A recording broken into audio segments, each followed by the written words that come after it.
Bonjour tout le monde, j'espère que vous allez bien. Je suis très heureuse de vous retrouver pour cette nouvelle vidéo couture. Comme vous pouvez l'entendre, ça y est, c'est dans le mieux. On a passé le plus dur avec toute ma famille et c'est tant mieux parce que ça a été très éprouvant pour mes petits garçons, ce virus. Je ne sais pas ce que c'était, mais je vous souhaite d'y échapper. Honnêtement, il était costaud. Mais voilà, ça y est, ça va mieux, donc on va pouvoir reprendre un petit peu les vidéos couture et je suis très contente. Pour ceux qui ont regardé ma dernière vidéo sur la présentation de mon atelier, vous aurez peut-être remarqué une petite modification sur mon mur. Avec les beaux jours qui reviennent, j'ai décidé d'éclaircir un petit peu tout ça et j'ai peint des bandes blanches. Donc voilà, j'aime beaucoup le rendu. Dites-moi ce que vous en pensez vous. Mais ouais, il y en avait besoin à mon avis. J'ai également acheté un ring pour essayer d'améliorer un petit peu mon éclairage. Donc voilà, j'espère que ça fera quand même une petite différence. Alors cette semaine, je vais vous proposer de coudre la robe Angela d'Atelier Berny, qui est celle-ci. C'est un modèle un petit peu rétro que j'aime beaucoup et j'aime beaucoup cette créatrice qui fait justement plutôt des petits modèles vintage. Donc, donc j'ai assez hâte de voir le résultat final. Elle dit qu'il faut un niveau intermédiaire effectivement sur le patron. Vous avez pas mal de travail de fronce au niveau de la sous-poitrine, au niveau des manches. Il y a la pose d'un zip invisible au dos. La jupe elle est formée de beaucoup d'empiècements, ce qui je pense aide à faire ce joli tombé un peu princesse qu'on peut voir sur les photos des rendus finales. Vous l'avez en version courte ou en version longue. Je vais donc faire la version courte. Au niveau du dos, elle vous propose deux alternatives. Soit un zip qui court jusqu'en haut de la robe, soit un zip qui s'arrête au niveau de la couture taille et ensuite vous fermez au niveau d'encolure avec un petit ruban. Et c'est ce que je vais faire. Voilà. Vous pouvez au niveau des tailles la faire en du 32 au 50, donc ça c'est plutôt pas mal. Ça permet d'avoir un bon panel. Les marges de couture, elles sont de 1 cm et elles sont incluses. Ça aussi, en tout cas pour moi, c'est un petit plus parce que je préfère quand les marges de couture sont incluses dans le patron. Pour le tissu, il vous faudra, pour la version courte en tout cas, 1,90 m de tissu dans une laisse de 140. Et puis je crois que je vous ai tout dit, il faut également un petit peu d'élastique plat pour les manches. Mais sinon voilà, c'est un petit modèle que j'ai assez hâte de coudre, ça fait un moment que je l'ai également et voilà. Alors au niveau du tissu, je vais vous proposer de suivre la tendance de cette année là. Alors à la base je ne suis pas vraiment léopard, mais bon je me suis dit écoutez, il faut que j'en fasse au moins un aussi, là on en voit de partout. Et sur les coupons de Saint-Pierre, j'ai donc 3 mètres, je suis tombée sur ce satin de viscose mat, imprimé léopard, mais c'est un léopard que je trouve assez doux, en fait on n'est pas sur un léopard agressif avec beaucoup de contraste. Donc je me suis dit pourquoi pas, il est plutôt joli, il ne se froisse pas. Il est fin, mais pas transparent, donc ça aussi c'est un plus. Je n'aurai pas à doubler ma robe, peut-être le corsage pour plus de tenue, et encore je vais voir ce que je fais. Parce que normalement c'est une finition avec pardenture. Pardon. Voilà, et avec le surplus, je vais faire sans doute un chemisier pour ma maman qui a beaucoup aimé le tissu. Donc comme ça, je n'aurai pas de chute, je vais tout utiliser de ce petit coupon. Je vais quand même rajouter, je pense, au niveau de la taille, un tout petit contraste avec ce passe-poil noir là que j'ai. Et je me dis que oui, cousu au niveau de la couture taille, ça peut être sympathique. Surtout qu'il me semble que normalement il est toujours en cours. Atelier Berny organise un concours avec plusieurs catégories et il y a totalement une catégorie, le détail qui change tout. Donc le voilà, c'est le détail qui change tout, je vais essayer de participer. On ne sait jamais. Et je pense que je vous ai tout dit. Je vais donc aller couper mes pièces comme d'habitude. A mon avis, je vais sauter l'étape repassage parce que je crois qu'il n'y a rien à préformer. Et qu'en plus, comme je vous disais, il ne se froisse pas du tout. Alors, je n'ai pas forcément besoin de faire d'étape repassage. Peut-être un petit peu sur la ligne de pliure. Je vais voir après découpage. Et puis on se retrouve ensuite pour commencer, je pense, le montage du corsage, puisque au niveau des épaules ce sont des manches bouffantes et qu'il faut donc bien aligner votre ligne d'épaule afin de ne pas avoir d'effet carrure de nageuse quoi. Donc voilà, je pense que j'aurai certainement à reprendre, j'ai une petite carrure. Donc on va voir ça, je vais commencer par ça.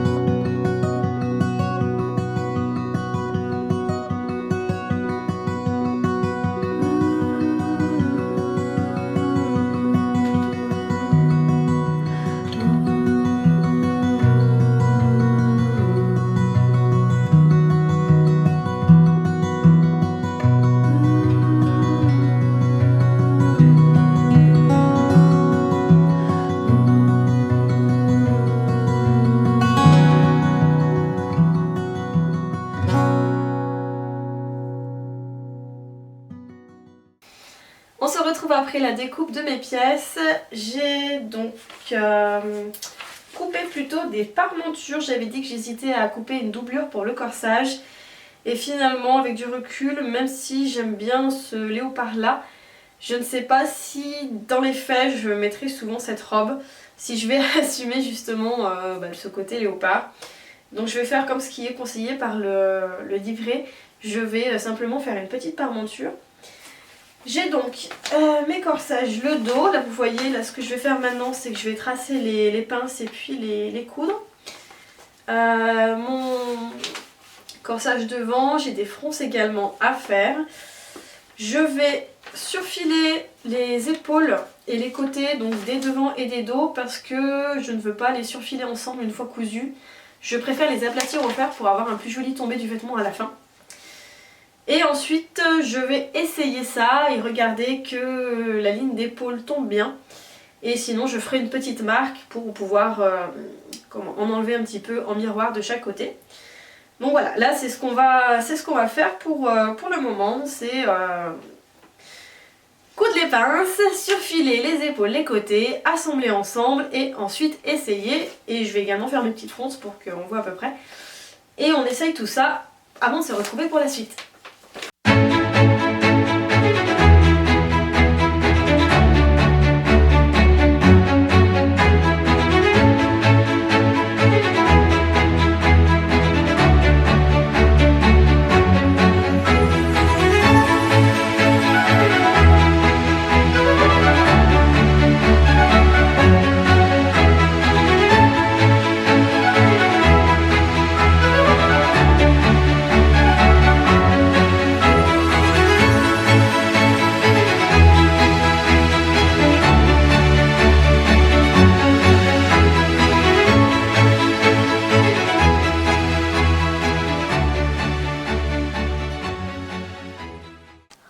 Je m'interromps 2 minutes, regardez ça, je suis dégoûtée.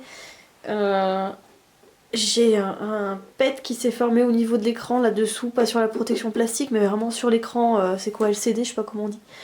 Et du coup, je vois quasiment plus rien ici. Si je monte mes poings, je ne vois plus rien. Et là c'est pareil, je vois plus la position de mon aiguille. Bon, à l'œil nu, là, heureusement ça interfère pas sur le bon fonctionnement de la machine. Mais normalement là j'ai un petit point noir qui m'indique en quelle position elle est. Je suis dégoûtée. Et pareil là, normalement le 1 il est plus long que ça. Et vous voyez il me manque 2 barres si je passe en 5 par exemple. Regardez, oh c'est de pire en pire. Et il était pas comme ça tout à l'heure. Non, j'ai appuyé sur 6, rassurez-moi. Oui c'est ça. Il me manque le bas. Bon, elle a 25 ans la machine, mais là je suis quand même plutôt dégoûtée. Je vais appeler le réparateur demain. Je la connais bien, donc je vais pouvoir fonctionner quand même de visu, il n'y a pas de problème. Mais c'est une Bernina, et les réparations sur les Bernina, souvent c'est pas donné. Donc voilà, je vais continuer, hein, ça n'influe pas forcément sur ma couture, c'est juste que ça me gêne un petit peu au niveau de mes informations. Là vous voyez j'ai monté mon point je ne sais combien parce que de toute façon je vois plus là, donc Donc voilà, je sais pas combien est mon point, donc je vais le redescendre. Voilà, là quand je redescends, je commence à le voir à partir d'ici. Mais oh, je suis dégoûtée. Ouais, je suis dégoûtée. Donc bon, bah écoutez, je continue, c'est pas grave, c'était le petit intermède souci du soir. Et puis bah si jamais ça vous est déjà arrivé, je veux bien que vous me disiez en commentaire comment ça s'est passé pour vous.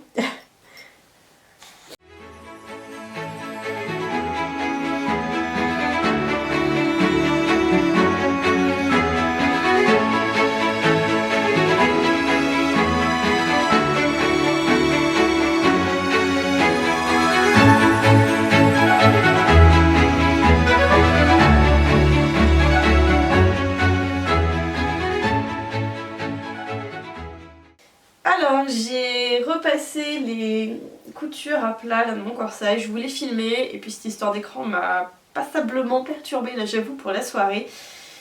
Donc j'ai oublié de filmer, voilà je suis désolée. Mais donc voilà, je vous les montre, hein, j'ai bien repassé à plat mes coutures d'épaule et mes coutures côté. J'avais voulu prendre de l'avance et bah pareil, coudre mes cordons. Et je m'étais dit, bah super, comme ça je les repasserai au passage. J'ai oublié de les monter. Ils sont là, ils sont pas repassés. Donc écoutez, ce sera la prochaine fois que je ferai une étape repassage. Voilà, donc ça va être laborieux la poursuite ce soir, mais c'est pas grave, on va y arriver. Donc j'ai bien fait mes fils de fronce à la main du coup parce que je vois là sur l'écran ça devient problématique. Après de visu je la connais bien, hein, si vous voulez je pourrais me faire agrandir mes points, mais en fait ça me prendrait plus de temps que d'y faire à la main en l'occurrence parce que je vois plus rien. Donc je les ai fait à la main, ça va très bien. Du coup je vais essayer le corsage, je vous disais notamment pour cette fameuse ligne d'épaule, vérifier que tout tombe bien. Je vais froncer un petit peu au pif là parce que je sais pas exactement de combien il faut que je fronce sur moi pour voir un peu le rendu. Et une fois que ce sera fait, que j'aurai vérifié cette ligne d'épaule, je vais assembler ensemble les pans de la jupe, ça va aller assez vite. Pareil, je vais les surfiler séparément d'abord pour pouvoir bientôt repasser à plat. Et j'assemble tout ça et on se retrouvera après. Le plus important là du plan. Hop, j'enfile ça. Vite fait, bien fait. Et ben, mon épaule est là. Je pense que j'ai 1 cm à raboter, à mon avis, des deux côtés. Je vais froncer un petit peu devant. On va voir ce que ça donne des deux côtés. Par contre, oui, au niveau du corsage, j'en ai tout bon, il n'y a pas de problème.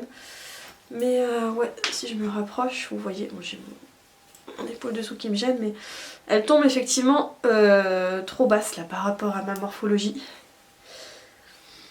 Donc oui, je vais enlever 1 cm, je pense, là au niveau du haut, que ça suffira. Peut-être même tout le long, je sais pas, j'hésite. Parce que, comme je vous disais, les manches sont bouffantes et que si elles tombent à ce niveau-là, ça me rajoutait une carrure de fou. Et c'est vraiment pas le but. Donc oui, à mon avis, je vais m'enlever facilement 1 petit centimètre. Là, je vais couper au ciseau.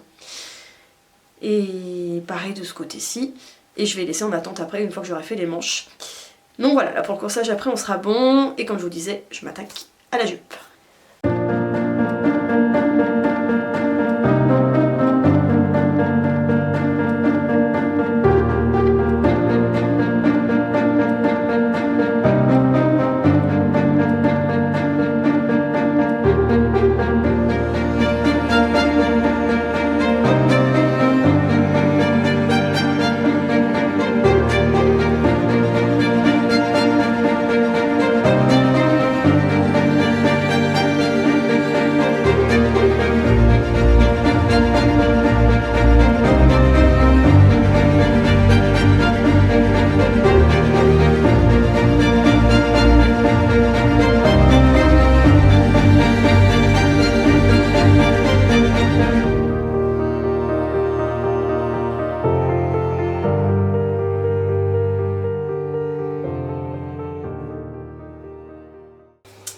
Alors, j'ai fini de coudre tous les pans de ma jupe qui est là. À l'endroit, c'est mieux. Donc la voici. J'ai repassé mes coutures à plat pour avoir un joli tombé. Bon, tout ce guépard, ça me fait un petit peu peur, donc j'espère que le résultat me plaira. Mais bon, on va la finir hein, dans tous les cas. Entre temps, j'ai finalement bien repassé mes cordons également. Ce que je vais faire maintenant, c'est que je vais donc répartir mes fronces et nouer mes fils là. Et je vais coudre au préalable mon passepoil sur le corsage. Et ensuite ma ligne de couture, donc au niveau du... Là je vais prendre mon pied à fermeture éclair pour aller au plus près du passepoil. Et cette ligne de couture me servira de repère quand j'assemblerai la jupe avec le corsage. Ensuite il va me rester les manches avec les fronces au niveau des épaules et également l'élastique à passer en bas. Le zip, mettre les cordons avec la parmenture et ensuite ce sera tout fini. Donc voilà, en soi ça fait pas mal d'étapes mais ça devrait aller assez vite je pense. Je vais également essayer de filmer mon rendu final dans un autre endroit que derrière chez moi. Il faut savoir que j'assume pas du tout l'idée qu'on me voit en train de me filmer. Voilà. C'est quelque chose qui ne me met pas à l'aise, mais bon je vais essayer. J'ai trouvé un endroit où c'est pas trop passant, ça changerait un petit peu de fond. Et puis voilà, pour ce qui est de ma machine à coudre, je n'ai pas pu appeler mon réparateur aujourd'hui. Je vais devoir attendre, là on est samedi, je vais devoir attendre lundi. Non, je crois qu'il est fermé lundi, mardi. Ma machine marche, je vais pouvoir finir ma robe. C'est juste l'écran là qui me gêne un petit peu, mais bon, heureusement que je la connais, je l'ai depuis des années. Et dans tous les cas, on va pouvoir finir ça tranquillement. Donc voilà, je vais répartir mes fronces, poser le passepoil, et tout ce qui s'ensuit, ce que j'ai dit, et puis on se retrouvera ensuite pour le rendu final.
promised to never leave, and now you're gone, can't believe.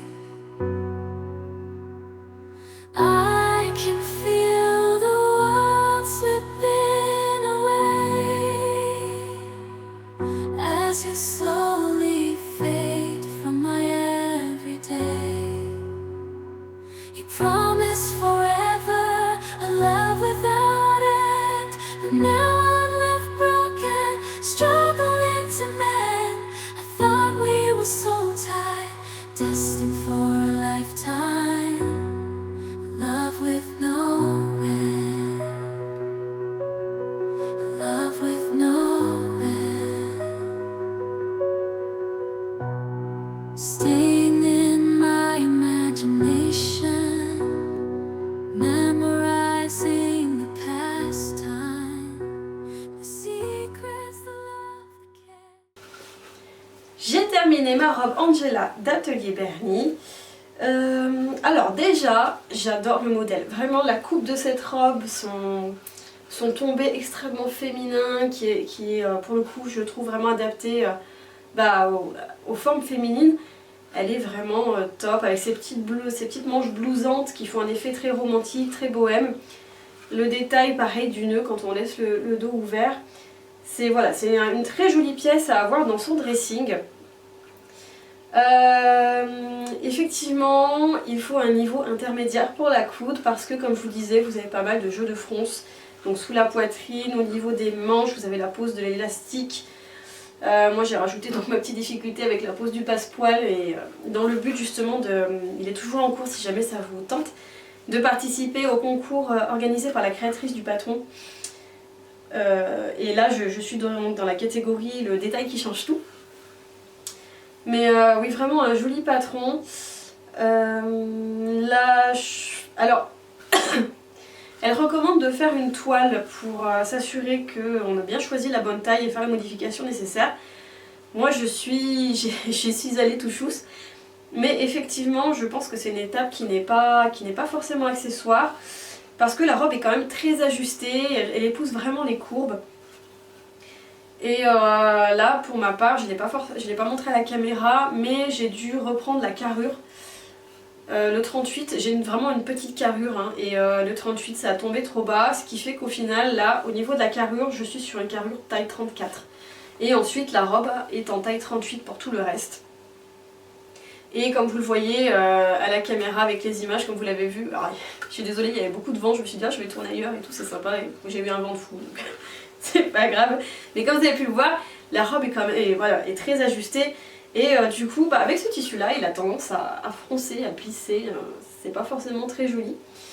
Et puis quand je l'ai cousu, ce genre de tissu, quand vous faites un point zigzag, c'est le genre de tissu qui roulotte là où vous faites votre point zigzag, et j'ai calculé après coup, ça m'enlève en fait à chaque fois 2 voire 3 mm au niveau de mes marges de couture. Ce qui fait que j'ai cousu réellement à 1,3 on va dire plutôt que 1 cm. Et j'ai perdu 1,5 cm d'aisance au niveau notamment de la couture sous poitrine. Ce qui fait que ça plus le rajout du passepoil qui est rigide, je suis quand même assez serrée au niveau de dessous la poitrine. Ça se porte, mais voilà, ça tire un peu sur mon tissu derrière, et j'ai rajouté également un petit crochet. Surtout que je n'ai pas monté ma fermeture au niveau du passepoil, je voulais pas être gênée. Voilà. Donc j'ai rajouté un petit crochet pour bien fermer tout ça. Donc voilà, si vous voulez la faire, je pense qu'une toile au moins pour le corsage, ça peut être pas mal. Que dire alors, un petit bémol pour moi, c'est que la finition par monture, je trouve ça dommage pour une aussi jolie pièce. Je pense que ça mérite quand même une doublure intégrale au moins du corsage. Donc ce modèle, de toute façon, je vais le recoudre. Celle-ci, je vous le dis de suite, je n'assume pas du tout le look full léopard sur moi. Là, je vais faire un chemisier à ma mère avec ce qui reste. Je pense qu'en chemisier, ça passe crème. Mais le look total léopard comme ça, même si le modèle de la robe est juste magnifique, c'est une robe que je ne reporterai pas. Là je l'ai faite, mais je voulais tenter, mais voilà, je ne la remettrai pas. J'ai trouvé quelqu'un à qui la donner, donc c'est tant mieux. Je donne beaucoup de choses que je couds de toute façon. Mais voilà, je vais refaire le modèle, cette fois je doublerai intégralement le corsage et puis je ferai je pense un nœud plus épais au niveau du dos là pour fermer. Sur internet j'ai vu des images de filles qui ont fait des maxi nœuds là, c'est super joli. Donc je pense refaire un plutôt comme ça. Et puis pourquoi pas la version un peu plus longue avec la fente qui est aussi vraiment très jolie. Pour conclure, c'est un patron que je vous recommande, franchement il est vraiment très beau, il tombe très bien. Et le livret est bien expliqué, non franchement c'est la deuxième fois que je couds un modèle de chez elle, j'avais cousu la blouse Nina pour ma belle-sœur. Et non j'aime beaucoup ce qu'elle fait, cet univers bohème, très féminin, très bien pensé justement pour les femmes. Parce que des fois vous cousez des pièces, elles sont un peu droites, c'est pas forcément les plus saillants, et là vous êtes vraiment sur une coupe qui va suivre vos courbes, qui est vraiment là pour vous mettre en valeur, donc oui, c'est plutôt une belle découverte que ce patron. J'espère que cette vidéo vous aura plu. Si jamais vous aimez le contenu de ma chaîne, n'hésitez pas à vous abonner parce que ça me permet d'avoir plus de visibilité sur YouTube. Et puis ça me montre à moi que vous appréciez mon travail, donc ça c'est toujours un petit coup de pouce au moral. Je vous souhaite une très bonne semaine et puis je vous retrouve, je ne sais pas trop quand parce qu'avec mes garçons, je couds un peu quand je peux, mais je vous retrouve pour une prochaine vidéo couture, c'est sûr. A très bientôt.